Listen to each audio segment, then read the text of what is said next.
Bonjour Colline, Salut Justine. merci beaucoup pour ton temps, c'est trop bien de pouvoir échanger, avec toi et je pense que ça va intéresser aussi, pas mal de personnes qui passent par CARE ou qui hésitent à s'inscrire et peut-être que tu peux commencer à raconter ton parcours. Qu'est-ce que tu faisais avant de t'inscrire à la formation CARE? Alors, avant de m'inscrire, j'étais en recherche d'emploi, parce que voilà, suite à un licenciement, j'étais un peu en train de réfléchir à ce que je voulais faire et je cherchais en fait un peu des postes de, operation manager, chef de projet, enfin j'étais un peu perdue. C'était un peu des postes que je connaissais et que je faisais avant, mais voilà, et en fait, je suis un peu tombée par hasard sur une offre de customer success manager.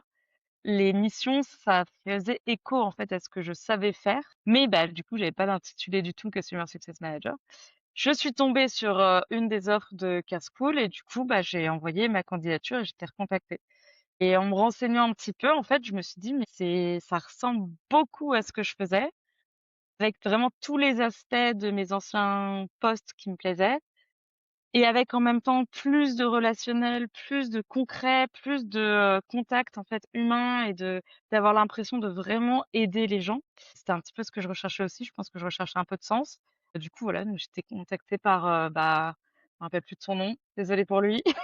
Pierre, Et je du pense. coup, il m'a expliqué un petit peu le contenu de la formation, comment ça allait se dérouler, la suite, et honnêtement à ce moment-là, je me suis dit que pour la durée que ça représentait, j'avais aussi un petit peu de sous grâce à mon licenciement, pour, financer une formation. Bah, c'était un peu l'occasion parce que je me suis dit: «Bah, en vrai, il y a moyen que ce soit le bon type de poste pour moi», sauf que j'avais aucun disons, aucune expérience, enfin en tout cas un papier qui pouvait dire que je savais faire ça, donc je me suis dit: «La formation serait plus efficace». OK. Bon, de toute façon, je pense qu'on va pouvoir en discuter. Je pense qu'après, tu as pu voir comment tu pouvais transférer tes compétences, mais je veux revenir un peu sur, tes postes précédents. Donc tu disais que tu avais été operation manager, chef de projet. Qu'est-ce que ça incluait un peu comme mission? Alors ça incluait pas mal de choses, je travaillais dans une entreprise qui s'appelait, Jelly Smack, qui aujourd'hui a fermé, et en fait, on travaillait avec des créateurs, des youtubeurs en général, et l'idée, c'était les youtubeurs continuaient de créer leur contenu et nous, on prenait leur contenu et on le diffusait sur d'autres plateformes pour, en fait, agrandir leur audience et s'assurer enfin, faire en sorte qu'ils aient plus de revenus sans que ça leur rajoute du travail puisque le contenu, il avait déjà été fait pour YouTube. On avait juste à l'adapter pour d'autres plateformes. Donc moi, j'ai fait pas mal de management d'équipes de relecteurs notamment, parce qu'à la base, je suis traductrice de formation et donc j'ai d'abord dirigé des relecteurs et après, en fait, j'ai surtout, travaillé avec, des prestataires de services, notamment des prestataires de sous-titres, de musique, enfin, de plein de choses dont on a besoin pour faire une vidéo, et j'avais un petit peu ce rôle de, fournir les services au sein de mon entreprise et en même temps d'être le point de contact pour les prestataires pour leur dire ce dont on avait besoin. Je me rends compte aujourd'hui qu'en fait, j'étais en contact avec des CSM, mais je savais pas que c'était des CSM, mais je pense que j'étais en contact avec beaucoup de CSM et je trouvais ça génial, en fait. Ils nous accompagnaient, vraiment, enfin, leur but, c'était qu'on soit content, donc c'est toujours sympa, les réunions avec des gens qui veulent que vous soyez contents. Et donc voilà, donc j'avais un peu ce rôle-là et en même temps, au sein de mon entreprise, j'étais là pour leur apporter un service aussi et de m'assurer de la satisfaction des équipes. Donc j'étais aussi un peu CSM en interne. Donc c'était un peu le rôle, et après en termes de project management, là, ça a été hyper varié. J'ai mener des projets de refonte de jobs, où on crée des nouveaux jobs, des nouveaux rôles.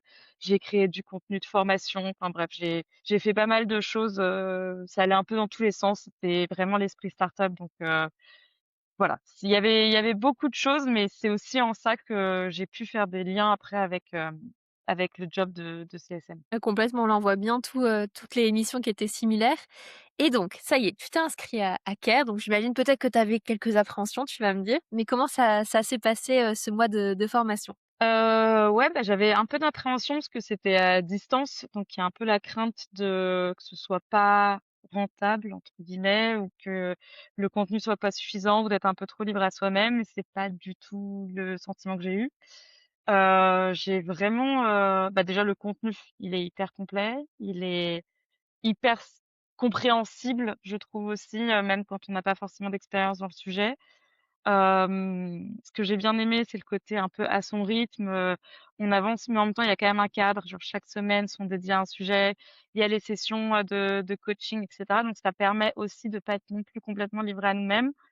Je crois que ce qui avait été dit pendant notre session, c'est on aurait aimé avoir plus de café ensemble avec les autres, membres parce que ça crée quand même un peu une émulation, en fait, quand on se voit tous, même si c'est à distance et c'est sympa. Mais à part ça, en fait, mes craintes, c'était vraiment juste ouais, d'être un peu noyé dans tout ça et au final, pas du tout. Je trouve que la plateforme, elle est bien faite. On est très cadré par ça. On est cadré par le planning. C'est hyper complet. J'ai eu l'impression de sortir quand même avec des outils concrets et je m'en rends compte là maintenant quand je travaille en tant que CSM qu'il y a des choses, en fait, qui commencent à être de l'ordre du réflexe et qui viennent vraiment de la formation. Ce que j'ai bien aimé, c'est à quel point vous avez insisté sur le côté vraiment genre stratégique et data et de au fond, après, le relationnel, ça va venir avec l'habitude de parler aux gens, et cetera. Mais ce côté vraiment stratège, penser long terme, anticipation, c'est ça l'esprit qu'il faut prendre tout de suite.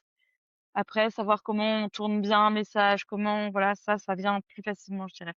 Mais voilà, donc plutôt assez, plutôt contente en fait. Et je me rappelle que pendant le premier call avec du coup, le commercial, il avait un petit peu parlé de l'aspect réseau, mais il avait pas non plus beaucoup insisté là-dessus et je m'en suis rendu compte vraiment après, de voir en fait, de continuer de voir, soit toi, soit d'autres personnes de Hacker School postuler des offres, que ce soit en remote, que ce soit pas en remote, enfin et de voir que même après, 6 mois après la formation, il y a toujours ce réseau qui existe et je peux toujours vous contacter quand j'ai des questions, quand j'ai besoin.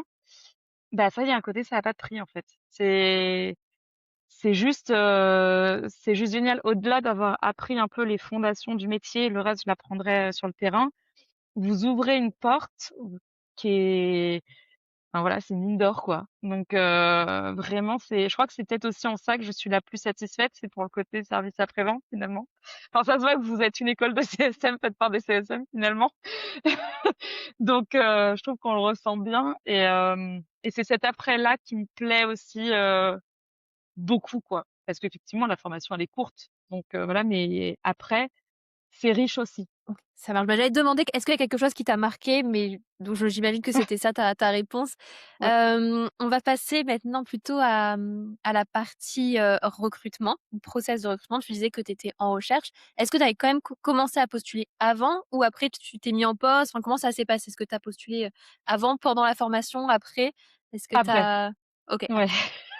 J'ai commencé à postuler après. J'ai vraiment voulu finir la formation, à fond et j'ai commencé à postuler à des postes de CSM, de support, de un peu tout ce qui passait. Moi, j'habite à Caen, donc ça pouvait être un peu un frein pour les entreprises qui étaient sur Paris et au bout d'un moment, c'est là où j'ai pensé à me mettre en freelance parce que je me suis dit: «Bon, bah, tant pis, pour l'instant le» et en fait, surtout, ma réflexion, ça a été de me dire, ce qui buggait un peu, enfin, ce qui coupait un peu, dans l'œuf mes candidatures, c'était le manque d'expérience techniquement en tant que CSM. Même si sur le papier, j'ai fait des choses qui peuvent convenir ou voilà, être un peu mises en miroir, on sent que pour les entreprises, ça leur convenait pas qu'il y ait juste une formation et cetera. Et donc je me suis dit en devenant freelance, je vais pouvoir cumuler plusieurs types de postes et plusieurs types de rôles et notamment j'ai aussi un contact là avec, OnePilot. Ils m'ont pas encore, relancé pour savoir quand je vais commencer, mais pour faire vraiment du support et du SAV et je me dis: «Si en quelques mois, je peux cumuler une expérience de customer success et du support», enfin, en fait, cumuler un peu tout ça, je peux peut-être réussir à me faire un package, heu, méga balèze pour après candidater à des, postes un peu plus pérennes et peut-être un CDI et cetera. Mais voilà, j'ai bien vu, en fait, qu'il y avait quand même une difficulté sur le marché vis-à-vis du manque d'expérience et le freelance, je pense que les recruteurs, ils sont, du coup, un peu moins frileux parce que si ça se passe mal, bah, tant pis, enfin, ça s'arrête là et ils sont peut-être plus ouverts à laisser une chance. Je me souviens aussi d'un entretien où j'avais vraiment juste postulé pour du support et où la personne m'avait dit: «Mais vous êtes un peu surqualifié pour ça, pourquoi vous avez postulé?» Bah, les autres répondent pas pour l'instant, donc voilà, faut bien commencer quelque part, en fait. Mais du coup, voilà, donc moi, j'ai plutôt attendu après parce que j'arrivais pas trop à me lancer dans les recrutements en même temps, pendant la recherche, en même temps que la formation. J'ai préféré faire les choses, l'une après les autres. Je sais qu'il y en a qui ont tout fait en même temps.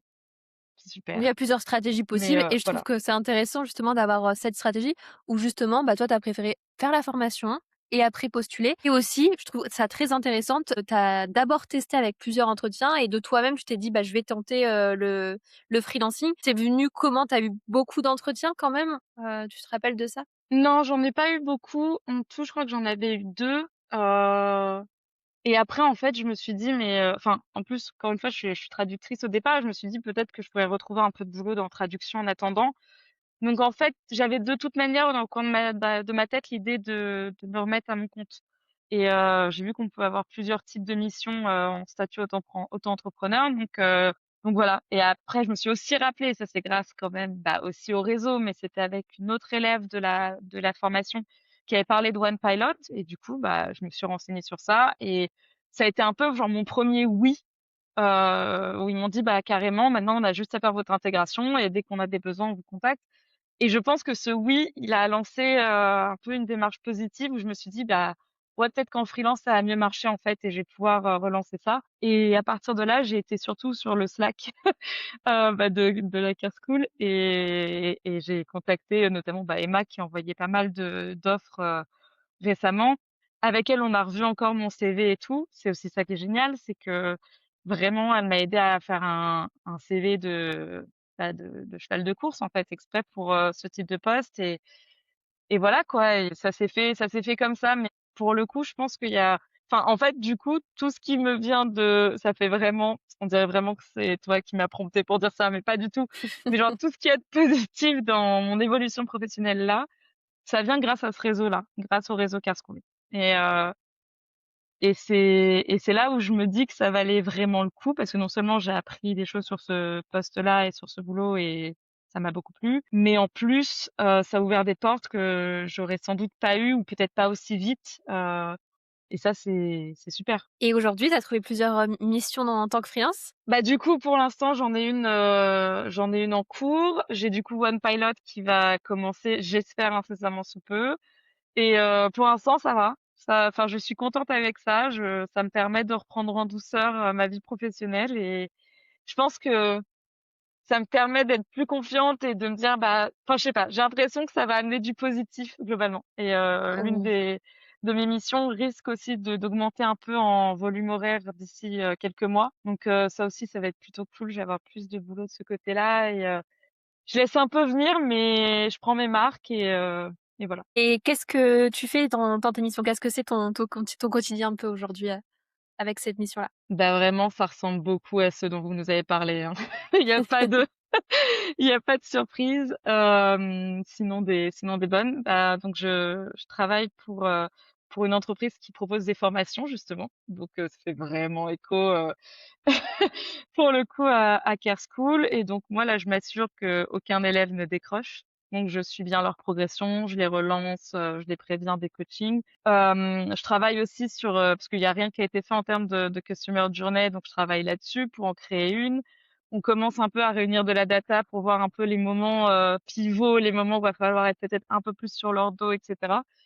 En fait, je crois que ce que j'aime bien avec cette mission, c'est que je suis la seule CSM dedans.